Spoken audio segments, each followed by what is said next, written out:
Start the recording. Hello, everybody. Rick DiClemente with Astrology Unplugged. September 15th, 2016. We're talking tonight about eclipses and lunations and many other things. A lunation is an astrological term. It means luna. It means it's a full moon, a new moon, or an eclipse. So a lunation is a full moon, a new moon, a solar eclipse, or a lunar eclipse. They're very, very, very misunderstood. People write about them all the time. Oh my God, it's a full moon, and things happen. Well, did you notice how some full moons people are fine, other times people are nuts? I'm going to explain to you the 4 things that go on during the lunation that make them that way. You can see that tomorrow the sun will be at the 24th degree of Virgo, and right opposite will be the moon at 24 of Pisces. So this is a lunar eclipse where it's called a lunar eclipse with the moon at 24 Pisces. On a lunar eclipse, the Earth is in the middle. Excuse me. On a lunar eclipse, the Earth is in the middle. That's why we see our shadow on the moon. And on a solar eclipse, the moon would be up here. And we wouldn't see anything because the moon turns black. What you would see in the daytime is the sun is shining and the moon comes across the face. So the only difference between a solar eclipse and a new moon is the declination. That means this way, not this way. So each month the planets go around. Here comes the new moon. 2 weeks later, here's the full moon. Then the new moon, then the full moon. When they're lined up on this plane, then it becomes an eclipse. And the eclipses are approximately every 6 months. And you have at least 2 or 3. During an eclipse month, you have 2 or 3. You always have 2. You might have lunar, solar, lunar, solar, lunar, solar. Okay, but when they're lined up this way and that way, that's an eclipse. So tomorrow, if you stuck a skewer through the moon, through the Earth, and through the sun, it would all be in a line. Now, when people say it's a full moon, oh my God, what they're not thinking about, and you read all these things, oh, it's a red moon, oh, it's a blue moon, oh, it's a full moon. That's not the issue. And you'll see most of the writers miss it. What matters is where is it happening? That's number 1. Hello. Yes. Hi, Linda. Keep going. Don't interrupt. Go ahead and mute your sound. I'm glad you're with us. So tomorrow, you see the full moon, or the eclipse will be at 24 Pisces. Now, first of all, at a glance, if you see a full moon in Pisces, all the authors go, oh, it's going to be Pisces. You're going to be spaced out. They pick all these Pisces qualities. You're going to be laid back. Watch out for self-delusion. Watch out. Be careful driving. Don't get drunk. This passive Piscean qualities that are very fuzzy. So the sign that the full moon or the lunation is in is the type of energy that's out there. That's why in August, you have a new moon or a full moon that's in Aquarius, which can be nutso. In May, you could have a new moon in Taurus, which is not nutso. So always ask yourself when you see a full moon or a new moon, what sign is it in? Because that sign tells you what kind of energy. If it's in Gemini, it's frenetic. If it's in Cancer, oh, everybody feels sorry for themselves. If it's in Leo, let's go to the party. If it's in Virgo, everybody hush up and let's get to work. So you're going to get a quality of that sign come through. But even then, we're not sure. It's much more complicated than even that. So we ask, first of all, what sign is the lunation happening in? Secondly, is it lined up with something? For instance, do you see how the moon is sitting next to Chiron? Well, this full moon, sun opposite moon, is a chironic full moon, because the moon is not allowed to express itself clearly. It's picking up Chiron. Chiron is a Virgo-like energy, so automatically we've automatically come out of the Pisces spaced outness because we're picking up Virgo energy from Chiron. So automatically we're getting an energy that's more discriminating than what a typical one would be. If you had a full moon next to Mars, then that full moon is Martian. It picks up Mars energy. It picks up aggressive energy. If you had a timid little full moon like in Cancer, but it were opposite Pluto, well, believe me, that ain't going to be timid. So the planet that's involved lined up with it adds to the story. So if you have a full moon in Gemini, which is usually very lighthearted, but Saturn's involved, it ain't going to be lighthearted. So you have to line up, give yourself about 5-10 degrees either way. 5 degrees either way. So if another planet's lined up with that full moon, the full moon or new moon always means that the sun and the moon and the earth are lined up. Well, there's no reason that another planet can't be involved. I don't care how far away it is, or it could be at a right angle. So that's why you see some full moons, and you see nothing but this behind you when you're driving. They're going to their emergency room. Other full moons, everybody's chilled out. That's why. It's what sign it's in, what planets are lined up with it. Now the next thing. Let's say, for example, Pluto has been opposing United States sun. Pluto's over here in Capricorn, the Cancer sun of the United States here. That creates tension. 12 degrees Cancer, 12 degrees Capricorn. That creates tension along that line. Well, if a full moon comes on and is this way, and it's at 12 degrees Aries and Libra, or there's a full moon with Uranus along this way, and it adds to it, piles on, what do you think's going to happen? Then that eclipse is going to be massive. By the way, don't feel bad if you can't interpret eclipses. I've been trying 36 years. I still can't figure them out. That's how complicated they are. So what matters is what sign is it in? That's the general mood of the energy. A Cancer full moon is moody. An Aquarian full moon is kind of nutty. A Capricorn full moon can be kind of moody also. Secondly, what if any other planets are lined up with it? That's the case tomorrow. Thirdly, where's it hitting in your chart? If you got a full moon hitting in the middle of your 8th house and you have nothing there, Susan, tilt your camera down, honey.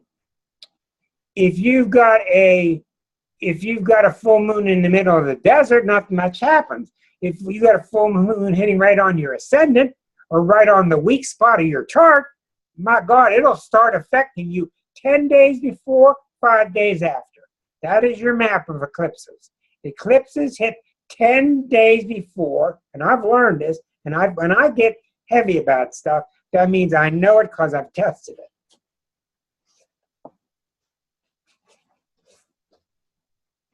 "10 days before, it'll start fading 5 days afterward. If the sun eclipses at 12 and your planet is at 16, you will feel the eclipse at 12, but 3 days later, you will get it. This eclipse at 12, 13, 14, 15. The sun and Mars are the two triggers of the zodiac. So when you give that sun 3 more degrees, 1 degree per day, when a sun releases that eclipse and brings its energy with it and marches over 3 degrees away and it ends up 1 degree from your planet, boom, that's when you will have the event. Let me repeat. You've got a moon sitting in the middle of Pisces, bothering nobody. 10 degrees Pisces.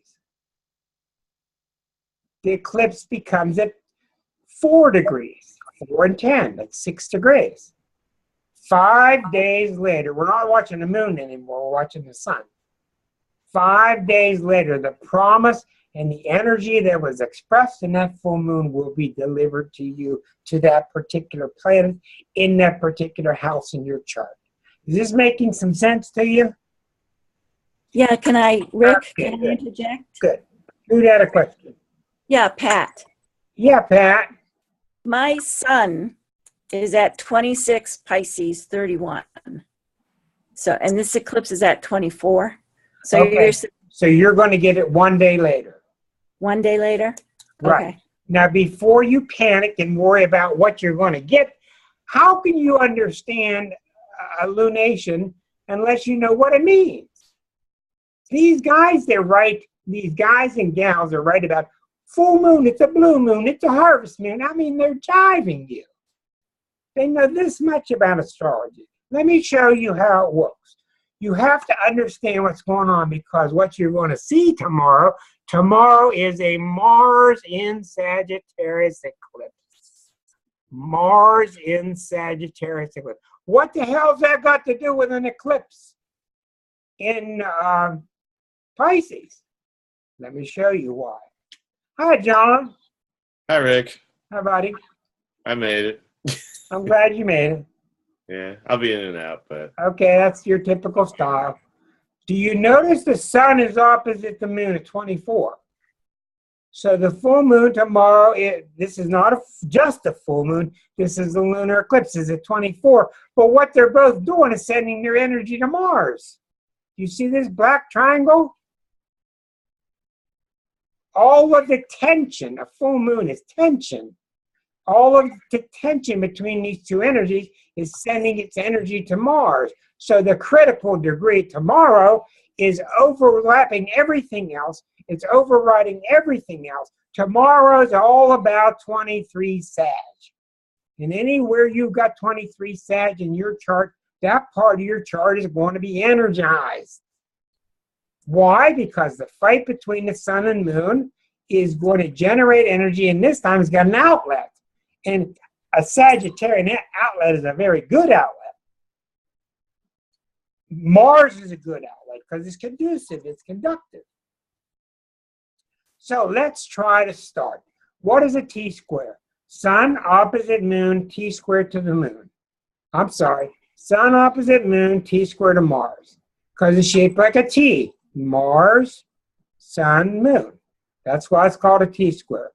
All of the energy tomorrow in everybody's charts, all 7 billion people on the planet, wherever they have 23 degrees Sag, that's what's going to get lit up.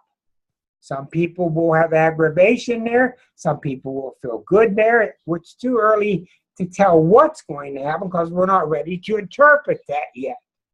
So what is the tension between Virgo and Pisces? Before you can analyze the T-square, you have to understand the bases. And the basis is sun opposite moon. In the most extreme, the most telling of signs, the zodiac is set up with the inherent opposite between Virgo and Pisces. Why are those two signs so critical? Well, in my book, I wrote a chapter called The Six Polarities. It's very important that you understand what Aries is like Libra, but why they're different. Why Taurus is like Scorpio. It's opposite, but different.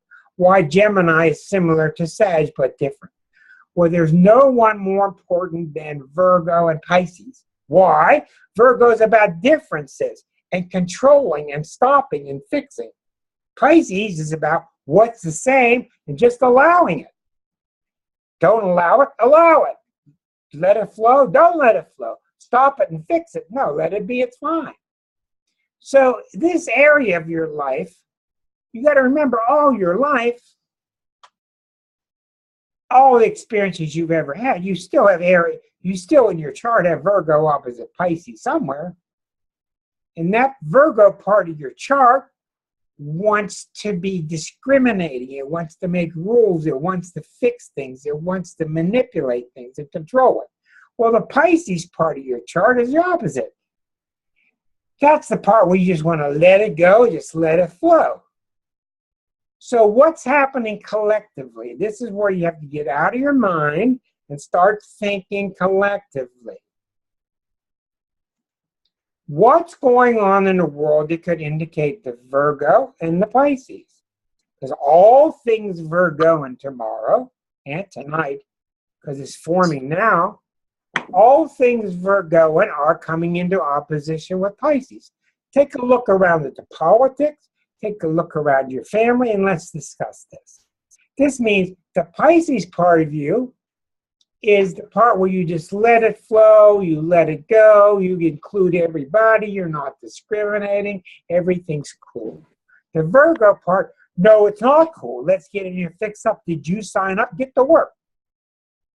Virgos look at Pisces and think the Pisces are bums. Pisces look at the Virgo and say, well, you guys are too uptight. Well, here's the problem with Pisces, and as you know in my book, which original title was Pisces, the Ultimate Sign. Here's the difference. There's a sunny side of Pisces, which is the basis of Pisces is nothing matters. And there's a very healthy way to look at Pisces and say, nothing matters, just let it chill. You're at the beach, it's relaxed, it's fine. And there's this other side of Pisces, escapists, drug addicts, alcoholics. Hey, man, it's fun, don't worry about it. That's the dark side of Pisces, and that's the side that Virgo should get upset with. On the other hand, how many Virgos do you know can lay back and just relax in Aruba? Like Rebecca is right now. Hello from Aruba. Don't rub it in, you two. They're 19 miles from Venezuela. I was there the night before Natalie Holloway landed. And I left, honest to God, I left on Saturday. And she came on Sunday. But Virgos are known for being such hardworking and fixing things. And on the other hand, sometimes they need to learn to let go. So this whole part of your chart that's got to do with working, letting go, working, letting go. Most of us fight with those two parts of ourselves, but we really should understand it. Just like in a marriage, say, allow this to be, this is time to get to work and draw in our belt. This is time to let things go. So this whole dynamic needs to be exercised and worked out. Now, what happens with this in this country is you've got this part of the country that wants to just let things be. You got another part of the country that's fussing and trying to fix everything. It's fanatical and is very judgmental. You got a very judgmental part, which is the Virgo. You got a very non-judgmental part, which is the Pisces. So in the middle of all this and these existing fights and this existing tension, here comes Mars. Well, hello there. Let me show you again. Here's Mars at 23. Here's the fight, 24, 24, 24, 24, 23. That's very close. In astrology, the orb is very, very important. That means the number. How close is it? That means the tension on the guitar string is really tight. You got 2419, 2419, the exact eclipse, 2316. So you're almost 1 degree off. That means the tension between these three, this is like three very tightly drawn guitar strings. So what does Mars and Sag do? Now, before we can connect, this is pretty advanced, but I want to just show you how it works. Before we can connect Mars and Sag to the eclipse of the sun and moon, we have to understand, what does Mars and Sag do? Even people that have Mars and Sag in their birth chart. Well, Mars is how you move. Mars is how you go to the cave next door, club that woman in the head with a club and drag her back to your cave. It's a very crude energy, Mars. It doesn't have any conscience. Of course, I'm joking. But Mars is the part of you, when you want something, you go get it. It doesn't have a conscience. It's not rude on purpose. It just wants what it wants. How many people know that Mars is the ruler of Aries? And how many Aries people do you know that are that way? They want something, they go get it. What's the complication? I want it, I want to go get it. You ever see an Aries like that? Who raised your hand? That's where it comes from. They're not trying to be mean. They certainly don't want to hit you in the head with a club. But Mars and Sag is, I'm going to do it. And what does Sagittarius say? Well, go ahead and do it. Well, I'm going to go. Well, Sag says more the merrier. So Mars works very well in Sagittarius. Sag is a very fiery sign, which is all about, hey, I always use the analogy, jump in the back of the van. Here we go. Woo! Mars and Sag is let's go. Now, if Mars is in Capricorn, or if Mars is in Cancer, or if Mars is in Libra, you get a whole different story. So what we're seeing tomorrow is now the pieces are coming together. You got the eclipse of the sun and moon in Virgo Pisces, and you've got the Mars and Sag. What do you think, if you brought Mars and Sag to be the mediator between the sun and moon in Virgo Pisces, what do you think it would say to the sun and moon? First of all, it wouldn't have any patience with either one of them. It would say, Pisces, you want to go to the beach? Go to the beach. I don't want to hear it. It would say to the Virgo, oh, quit being so uptight. Let some things slide. Because Sagittarius is very much in energy. Let things slide, man. Let things slide. Take it easy. Pittsburgh's got 5 planets in Sagittarius. Very much a Sagittarian town. Slap you on the back, buy you a shot in the beer. Hey, buddy, go Steelers. That's a Sagittarian energy. So what you're going to see now that we're adding this up tomorrow, you're going to see that this tension has been going on in you for a long time between being controlled and disciplined and being very fluid and allowing things to happen. This debate that's been going on in you back and forth. Tomorrow, the Mars is going to just want to say, well, just do something. Somebody just do something. And Mars and Sag can be a dangerous energy because it's so flippant. So tomorrow, including tonight and the next few days, watch for flippant output. Watch for people that are going to want to give you a flippant answer. We've been working tediously on this problem at the corporation. We've decided, what the heck, let's just do it. What the heck, honey, let's just take all our money and go to the racetrack. You got to watch Mars and Sag. It can be a dangerous energy. Sagittarius is a very misunderstood and overrated energy. I don't want to go much further than this. I just wanted to show you how the total eclipse is forming with the sun and moon over to Mars. So tomorrow, you might see person A, no problem, person B, no problem, person C, woo, everything hits the fan. Go look at their chart and ask yourself, where is 23 Sag in their chart? And you go, oh my God, their moon's sitting there. Well, no wonder. So that's what we're seeing tomorrow. What started out to be a Pisces full moon ends up being a Martian eclipse. And these things can become even more complex.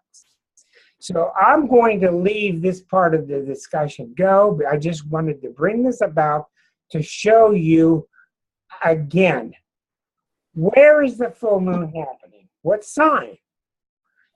Is there another planet lined up with it? That'll modify its energy. Is it hitting in a certain part in your chart? So that will help you understand all lunations. Okay, now, that leads me to something I typed today. And hello there, Nancy. Hello. Welcome aboard. Thank you. I was having computer problems, so I had to come in from my cell phone. You heard me talking bad about Virgos, didn't you?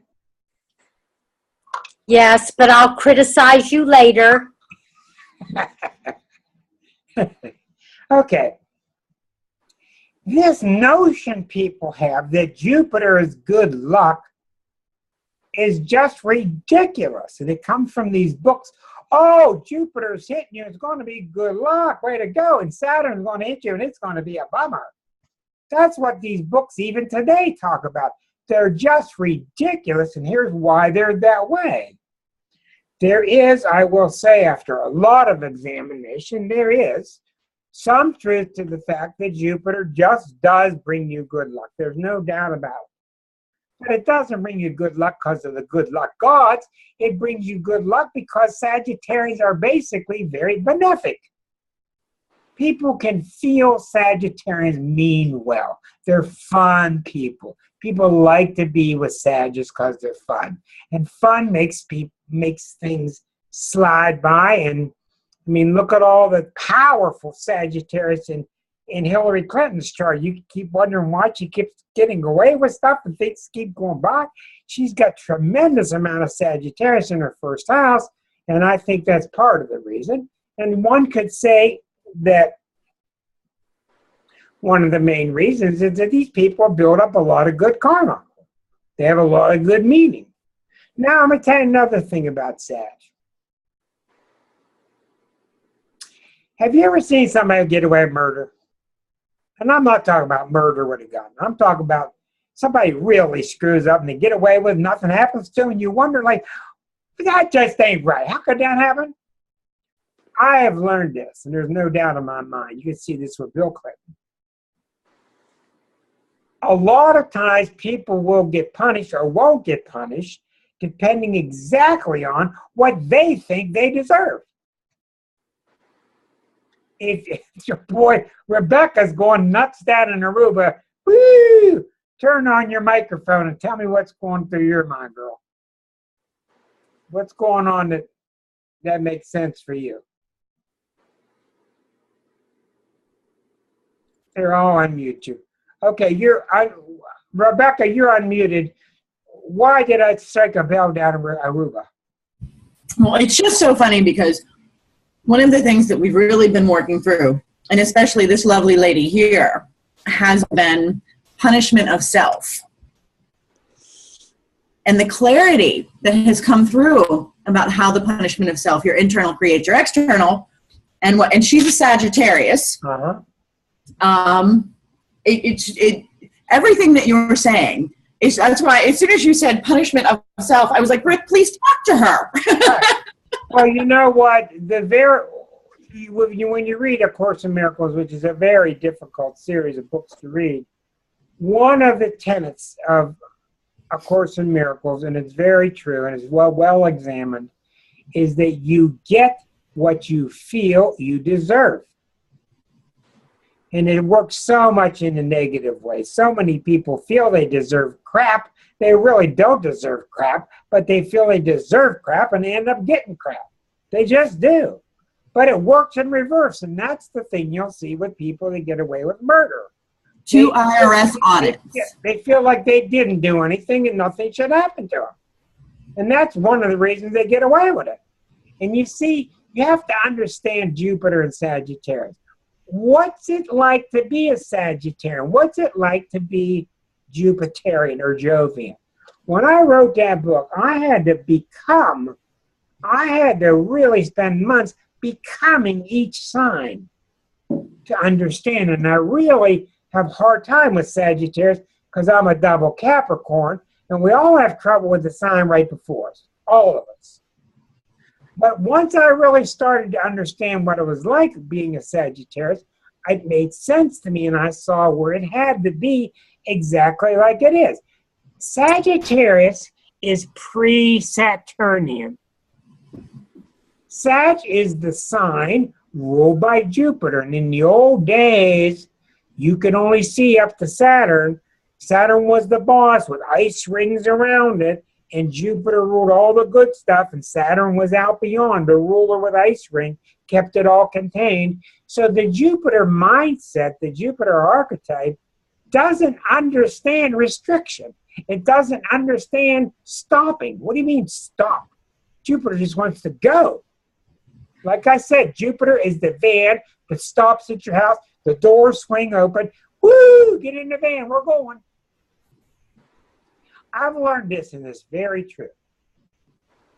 The most underrated, the most non-written about subject of all the planets is Jupiter, because people just say it's good luck. What's the difference? What's the heck? Well, it's a very bad attitude. It took me a long time to figure out, what does Jupiter do? What does it mean in your chart? In my opinion, it does this. How do you go about growing? What does every Sagittarius say? They just want to grow. They want to expand. Every one of them tells me, I want to travel. And I say, where to? And they say, I don't care. All of them. I don't care. I just want to go. I'll be a travel agent. Where you want to go, I don't care. I just want to go. It's the process of going and expanding that they want. Well, that's where you look at your chart. If you're Jupiter in Aries like me, that van's open, boom, I'm in there. If you're Jupiter in Cancer, well, I might get in there. Let me look around in that van and see what it's like. How's it going to feel in there? My Jupiter Virgo friends, they got a checklist with them. They got a cooler with the right kind of ice that fits in sideways. They got everything planned in a checklist. The Jupiter and Aquarius people, woo, let's go, bring everybody. The Jupiter and Pisces, whoa, it's going to be great. Bring all your friends. I love them. The more the merrier. So look at the sign your Jupiter is in. That tells you a lot about how your Jupiter functions in your chart. Yes, Susan?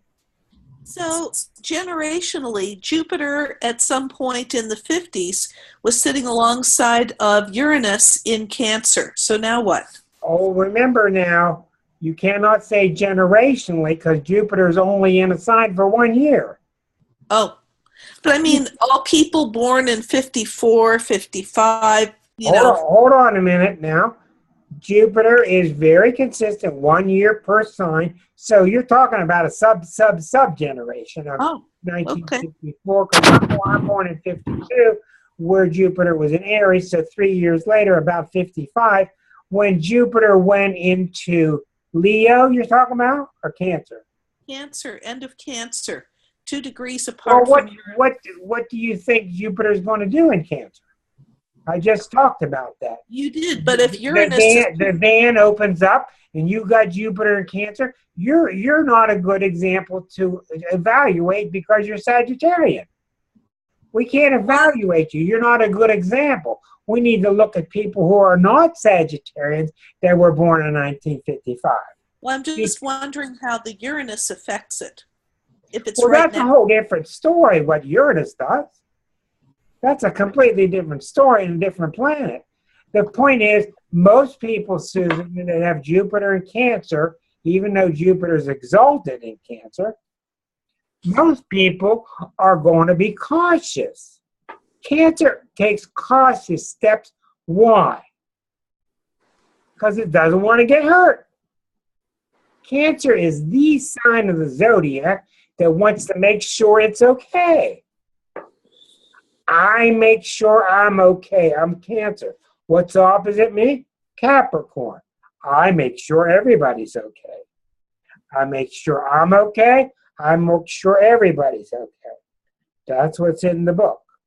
Now, what you're talking about is a completely different story because your Jupiter and Uranus become so wild together that they're overwhelming the classic nature of Cancer. So once again, that's the reason that your chart is not a good example for teaching purposes.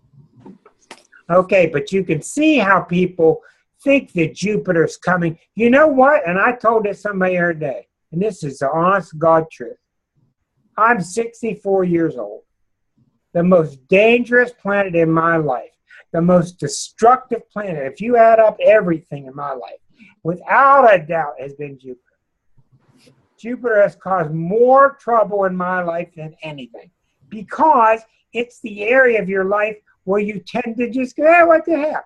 Oh, no money in the day. Oh, what the heck? Go buy one. Oh, there's no bread. Oh, go buy some. I'll put it on the credit card. Credit card problems, excess problems, those are Jupiter. So I have literally had a lot of problems with Jupiter. But that's just me. Everybody else is different. Okay, so tomorrow, is going to be very interesting. You're going to see it in the government. You're going to see it with all the people you know. You're going to see Mars in Sagittarius tomorrow. So a lot of people, what you're going to see is the tension of that eclipse, which has been building, Moon and Sun, Virgo, Pisces. The tension is there. Well, what does tension want to do? What does tension do when it finds a dike? Is that the word? When it finds a hole in the dike? What does tension do? It takes the direct course. So tomorrow you're going to see a lot of people taking direct, flippant, careless, carefree action. Not thinking through what they're really doing. In some ways it'll be good because they're taking the stress away, but in other ways it'll be bad because they're not really taking responsible action. That's why so many of you ask me, is it going to be good or bad? And I can't answer you. It's up to you. Now, let's go on to the next subject. And I'm going through a lot of subjects tonight. Did I tell you last week about the guy who comes to me or the gal who comes to me and wants to, in San Francisco, wants to sail to Hawaii? Did I tell you that? I told Susan Ferguson. Anybody else hear it? No. Okay, well, it's worth saying again. A lot of people come to me, they want to know, I got a call yesterday. Is this a good time to leave my marriage? Is this a good time to leave my marriage? There's a subject we're going to talk about tonight. I want you to think about what you would tell a client. You guys try this on for a while before I give you answers. Think about what you would say before you looked at the chart. Because talking to clients is a very art. Is it not, Rebecca? I'm picking on her tonight. Okay. The client comes to me, and we're in San Francisco, and the client says, I really want to sail my boat to Hawaii tomorrow. How's it look? Because an astrologer is a weatherman. And I look at the map and the forecast, all the winds are blowing to Alaska. That person is not going to go to Hawaii tomorrow. I mean, they might do some heavy zigzagging and work their butt off and force it, but I doubt it. Then, however, client the next day, on Sunday, the water and the wind is going directly to Hawaii. Does that mean he's going to Hawaii? No. That's why you got to get out of this predictive astrology. Why? Because we don't know how well he sails a boat. That's what matters, and the wind. If we go back to the last 15 reports, and this guy crashed the boat every time the wind was perfect, what do you think is going to happen when the wind is blowing to Hawaii? He ain't going to make it there either. Because he can't sail. Another person, the woman comes to me and says the same thing. Her last 7 times she went out, every time the wind was right, she went right to her destination. So you have every reason to believe she's going to be fine. Now, how does this translate to the planets? Okay, if Uranus is working with you and you want to break free of something, which is what Uranus does, and Uranus comes along and you've had a good history of breaking free without getting all uptight, then you'll probably have a very good time with Uranus. If Saturn comes and hits you, and you have a history of being responsible in dealing with things, then you will probably do just fine. If you've been irresponsible, Saturn hits you, it's not going to be good. You getting the idea? We're going to get more into this in a minute.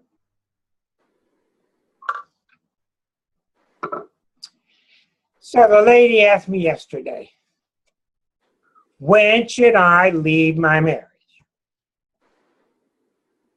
And I've learned enough.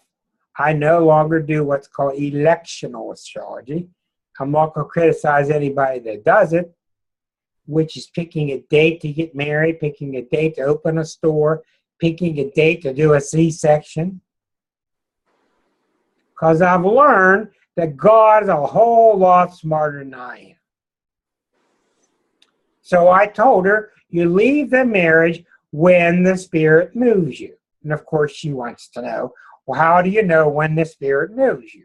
I said, anybody that asks that question, you can tell that they don't know, they're not in touch when the spirit moves. The spirit moves you is opposite of when you're thinking. Thinking mind, spirit moving. Thinking mind, spirit moving. You all understand this. When you stay up all night worrying and you make a decision and you follow that decision the next day, it usually doesn't work because too much mind is involved.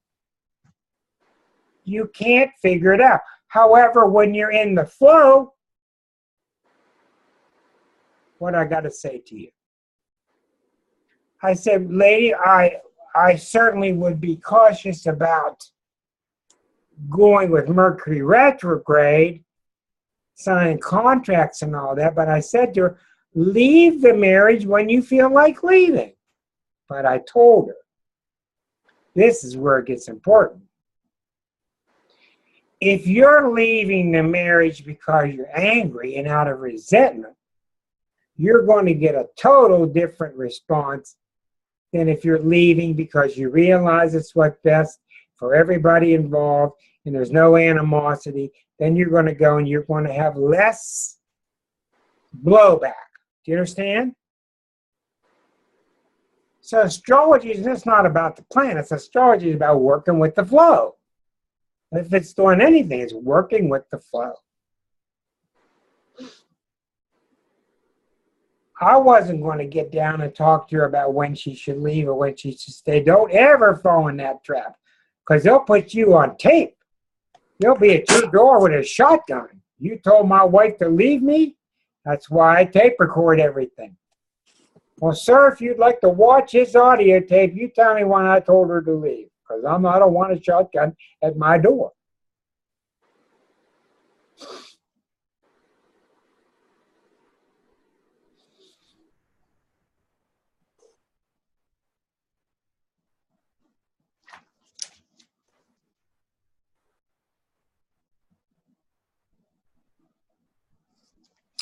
When people call me and they make an appointment, they think they're calling me and they're making an appointment. And I talk to them, they go, well, you know, you've been on my mind for several years, and I see your card, and I walk by, and I think it, but all of a sudden, one day, it just feels like I got to call you. Come on now, everybody. We're getting advanced. This is 2016. The quantum field is here now. You got to stop thinking that you're making decisions. We can't keep talking these cute little memes on Facebook and these cute little poems about we're one with the universe and all this BS unless we start really realizing we are. We are part of the monkey brain. We are part of the 100th monkey. She had nothing to do with picking the date. Did you want 3 o'clock? Did you want 4 o'clock? Well, I'll guarantee you that 3 o'clock was the one, and there's no way she could come at 4. God has this, I don't know when I say God, I don't know what word I mean. It's all set up. You have no control of this. You're going to come when it's time to come, and the reading's going to end up the way the reading needs to be. And it's that simple. Now, how many people understand what I'm saying? Okay, well, you're smart, you've been around, you see these dynamics working. How many times do you see something in your life that works out only because you're straining to make it work out? you know it's not going to be any good. It's not going to work. As opposed to flowing with it. Well, what's the question you get? How do you know when you're flowing? How do you know when you're getting the internal voice? Well, there's only one answer to that. You got to get quiet enough in your mind, through meditation, through whatever. You got to get quieter into your own state of being, where that feeling becomes more of a knowing. You just know what to do. Then, when you follow the knowing, you're almost always right. I'm going to show you a chart I just did tonight. I don't think it's, let me catch up on the questions here. Mars, it's at 3 degrees. It's avoid IRS audits. To avoid IRS audits filed during a void of course moon, it really works. Christy Hall said that. Christy, I have no response to you other than the fact of how many people have you seen this? How many people, you're telling me file your IRS papers when the moon is void of course. What void of course means is the moon is not making any aspects, squares, oppositions, trines, sextiles. It's not making any aspects with any planet until it's entry into a new sign. How many people have you observed do this? Christy, turn your microphone on. Several of my friends so far. It's Are you been talking about 2, 3, 5, 6? Yep. Okay, I don't even consider making any assumption to hundreds of people. Now, what I would say to you, Christy, is I think that's very interesting, and I would keep my eye on that, but I certainly would never get involved between somebody in the IRS and the moon. that was a comment to I forget the lady's name. Yeah, her. That I said that to her. Well, what I'm saying to you, as a learning student, keep your eye on it. Don't negate it, but I'm saying be very careful before you start making a formula. Be very careful. I want to show you something I just did. Watch this. This was 2 hours before this class.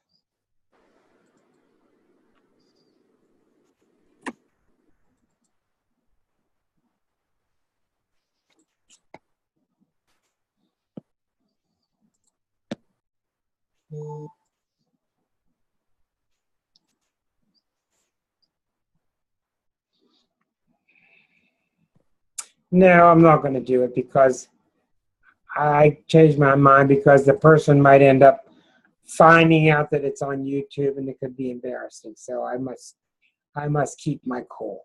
Anyhow, what happened to the woman? The woman was a yes woman. A beautiful woman. I've known her all my life. Married to a guy that barks a lot. Bark, bark, bark. She's always pleasant, always happy. She's got all this Venus and all this Moon and Neptune. She doesn't know how to say no. Well, I just watched Saturn cross the bottom of her chart, which is extremely dangerous. And what did she do? She went out on a bike trail and she wrecked the bike and she ran into a bridge abutment and almost killed herself. And if you know anything about astrology, Saturn at the bottom of the chart is death. It's not death and rebirth. It's just death. I got a chat here. Okay, Monica, you just join us whenever you want. No matter what, don't worry about it.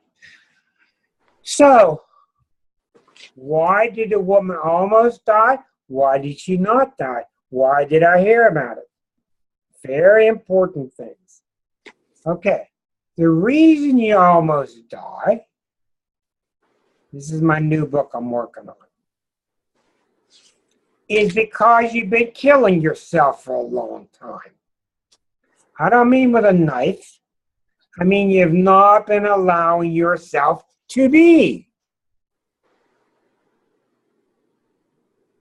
I picture it like this. The inner child keeps sending up these wishes to the adults.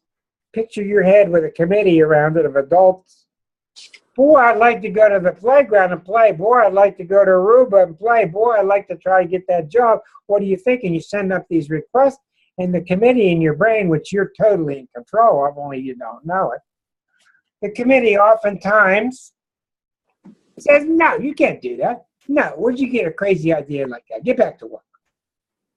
Well, this woman had a long history of when she spoke up to her husband, who could get very volatile, he would just raise his voice and she would back down.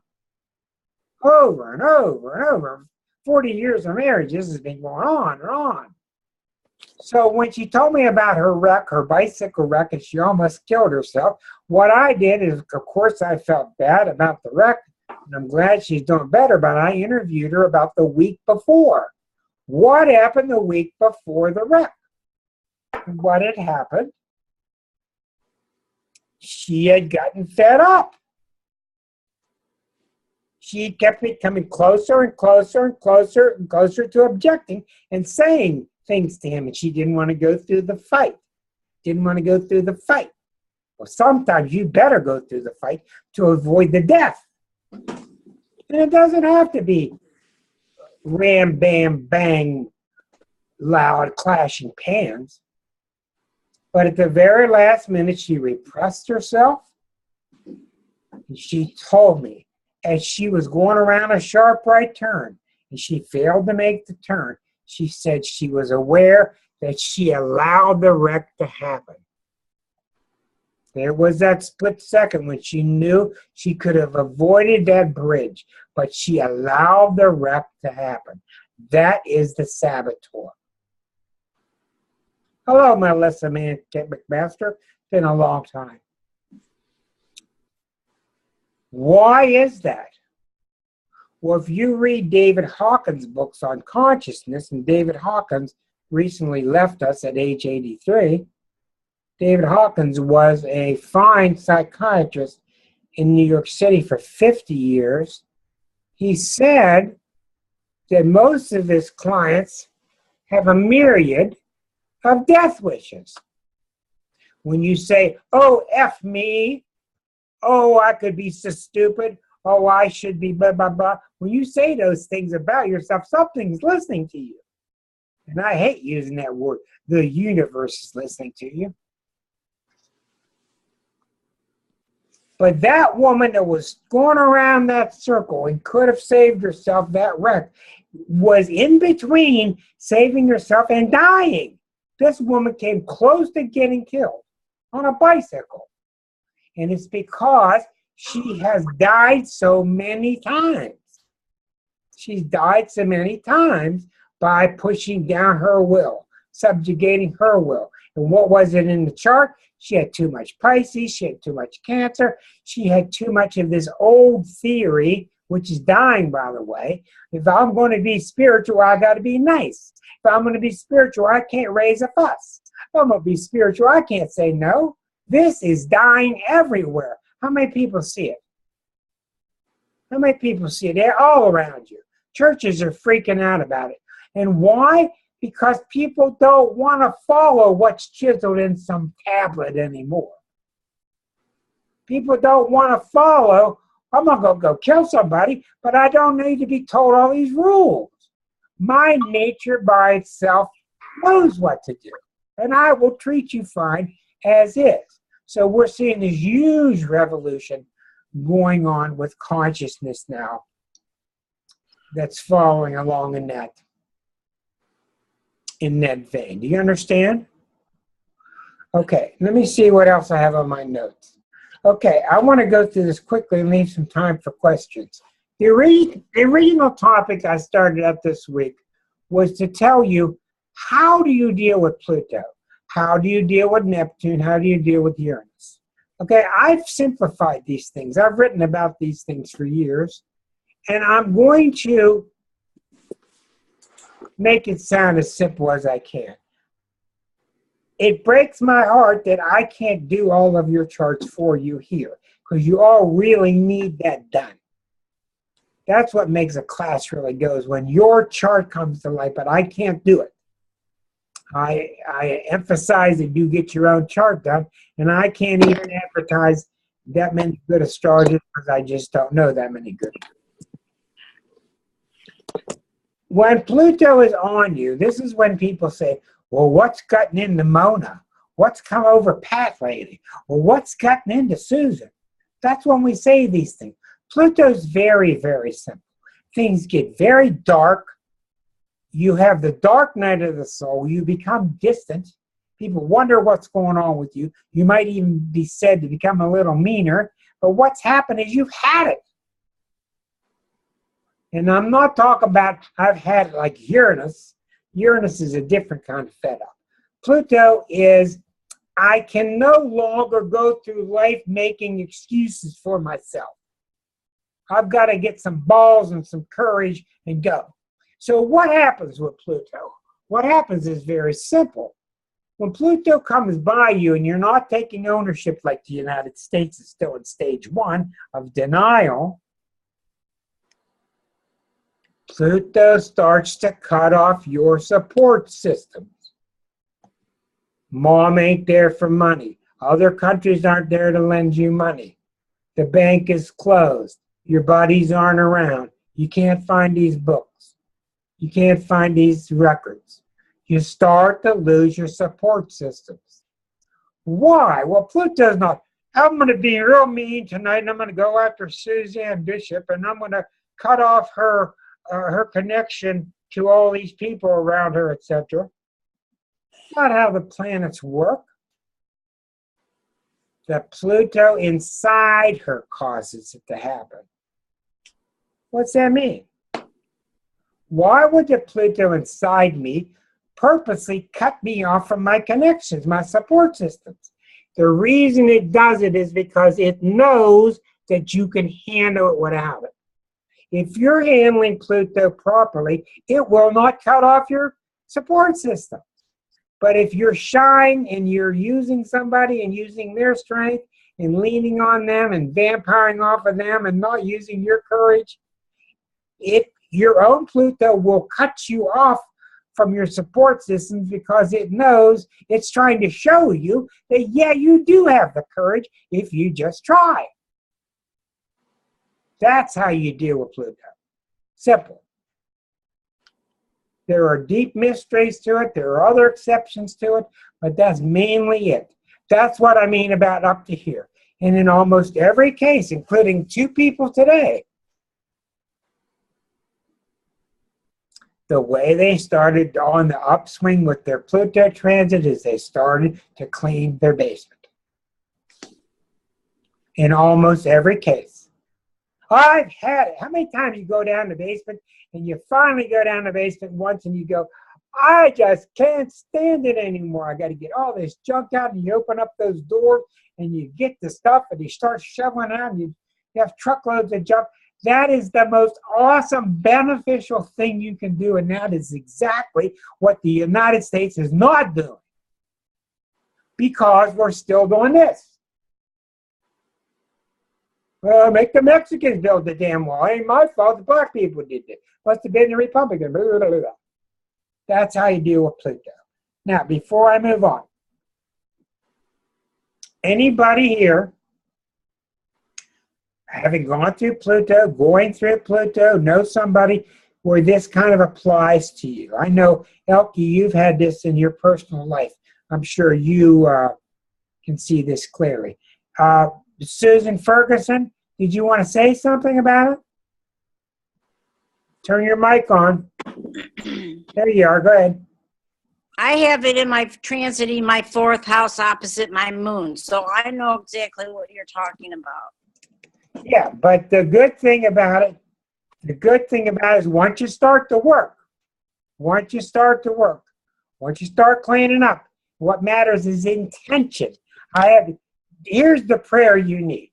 Don't go into the old prayer of God, please clean this up, or God, please send me. That ain't going to work. That's the old deal-making prayer. What you do is you say, Dear God, I will work with you. I do not know what I'm doing. I need your guidance. I would appreciate your guidance, but I want you to know that I'm willing to work with you.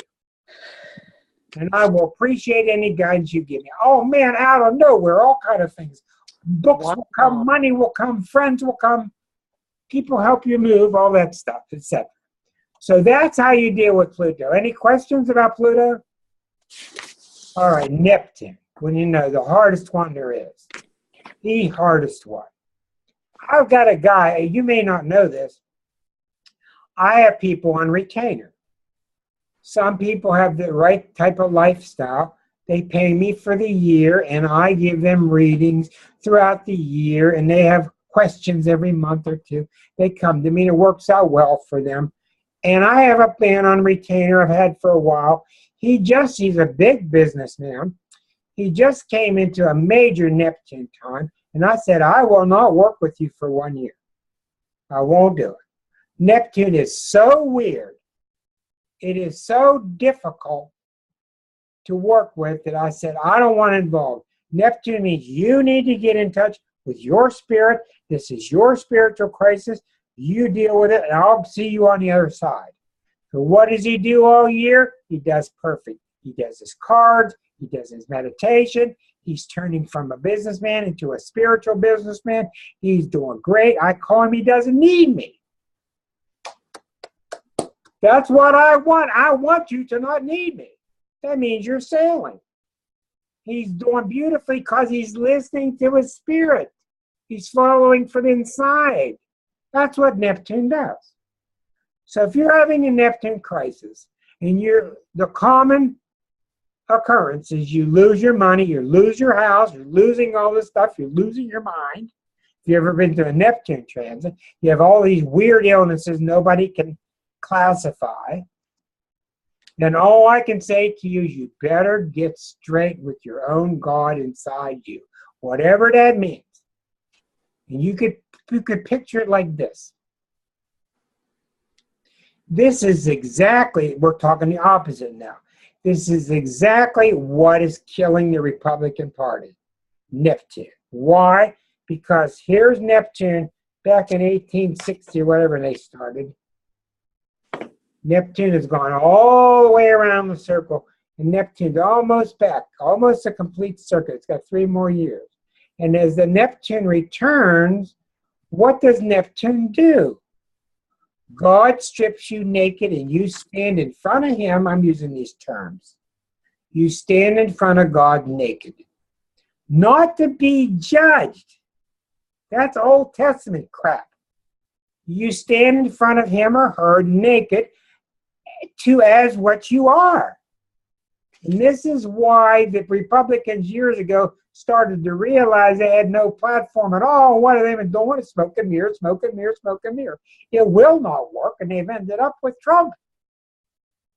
Doesn't get worse than that. So, the way you deal with Neptune, he may take your money, he may take your house, you might be out on the rocks, but you got to then start turning around and building your life upon spirit. What did God say in the Bible? Build my church here, build my church upon spirit. I don't know the exact words, but I think you know what I'm saying. In other words, be in the world but not of it. That's how you succeed with Neptune. Okay, Uranus. How do you deal with Uranus? Uranus is very simple to understand, but it can really shake you up because Uranus is here to shake up the status quo. When it's on you, things become nutty, they get faster, they become more neurotic, things start to become threatened, and the more uptight, the more you hold on, the worse. The more you hold on, the more explosive. The more you let go, Uranian people reported to me as, woo, it was a wonderful, exciting time. I got to go to Belgium. When Uranus is on you, you always go somewhere far out, like Aruba. You don't go to London or France. You go to Aruba, okay? Or you go to Curacao. You go somewhere unusual. So what Uranus's job is to renew you. It's to find old, stale parts of yourself. And when Uranus comes to the surface, you can't take it anymore. You just can't take the old because air is not getting into your building. So you take an axe and you blow through the wall. That's what Uranus does, why it's so explosive. You'll blow a hole in the wall just to get some fresh air in the room. And Uranus is very explosive and very powerful. But if you're in touch with yourself, you don't have to get to the extreme of blowing a hole in a wall, because a month ago you just opened the door. But people have a very hard time with Uranus because of this myth that they call security. Oh, I got my money coming in. I got my couch. I know what shows I'm watching on Tuesday night. In effect, you're dead. You're dead. Uranus wants you to come to life. Uranus is about spontaneity, coming to life. Who knows what I mean when I talk about Uranus? People understand? Okay, anybody, is there anybody in the room here that doesn't understand what Uranus does?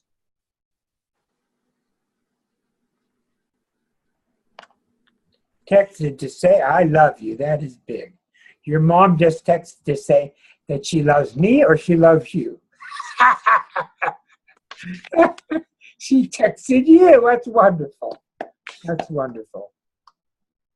Saturn takes pieces and puts it together. Somebody's got to do the job. And after the pieces are together and that ring is going around Saturn nice and strong, by God, things are working, Uranus comes in and blows it up. Then Saturn puts it back together, then Uranus blows it up. It's a continual dance between these two. They have different functions. This is why uptight people get devastated when Uranus is around. They're not devastated, get this, they're not devastated because Uranus is out there sending lightning bolts. They're devastated because their inner spark has nowhere to go and they can't stand it anymore. Talk about a saboteur. I'm going to get ridiculous with you now, because Uranus is ridiculous sometimes. The example I use for Uranus transits, Mrs. Cleaver. Everybody knows Mrs. Cleaver. Mrs. Cleaver comes down those steps in her little nightgown as she's cooking breakfast for the boys and girls. And Ward is always at the table with his tie. Well, this time, Mrs. Cleaver's gone through a Uranus transit for a long time. This time she comes down, she got shorts on, and she's playing a saxophone, loud. Of course, it's a ridiculous example, but it shows you what Uranus can be like. Now, what's that mean? For the past year, she's been upstairs playing the sax into a pillow. Nobody's heard her. She's not been ready. That's how Uranus works. It comes out when you're ready. But it's the only planet to hit you exactly. When it hits exactly, that's when you've had it, and she comes out. And on that day that Uranus hits her, she says, I've had it. And she comes down playing the sax.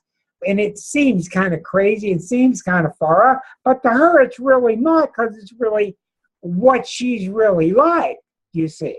And then after a while, everybody gets kind of used to it. I'll go to Saturn and we'll stop there. We'll go line up for questions. Saturn, the really misunderstood planet, the really planet with the really bad reputation. And if it weren't for Saturn, we wouldn't even be here. Saturn is the most important planet in your chart, period. It might give you a lot of trouble. Saturn is the part of you that's sensible. You want to grow up. You want to deal with things. It's why we grow up when we're 28. I'll be talking to you a lot more about Saturn cycles in the future. At 28, Saturn goes around, comes back where it started. It comes back again when you're about 58. Saturn is very simple. Are you going to take responsibility for your life, or are you going to try to run from it? Well, if you're going to take responsibility for your life, even when Saturn's in a good mood, you still might have some trouble. Creaky joints, tough money issues, added responsibility. Even Saturn in a good mood is going to cause you trouble. It just does. That's what I call spittle. But if you approach a Saturn time, I can't tell you how many parents have sent me their kids, and I can't get anything done with the kid. And they're 26 and they're 25, and I can't get them to take responsibility for their life. And I keep telling the parent, just relax and let them play their video. When they get near 27, 28, they're going to start changing, and you're going to be shocked and stunned. And they call me back and they say, oh my God, what's going on? Johnny's starting to want to go to school. He's wanting to take responsibility. So it's very simple. When Saturn's on you, you'd better get to work. And you better make your life work in a down-to-earth way. It's got nothing to do with spirit. And if you want to avoid it, good luck, because it will not let you. Why? Because the Saturn inside you won't allow it. There is no energy outside of you. These energies are all inside. And what your job is to be the, what is it, Pat Sharp? To be the conductor. To get all these energies flowing and working well together inside. Now, what I'm going to do is I'm going to stop the recording and spare all our viewers on YouTube, and then we can, I will upload this tonight or tomorrow, and we can go on with questions and answers.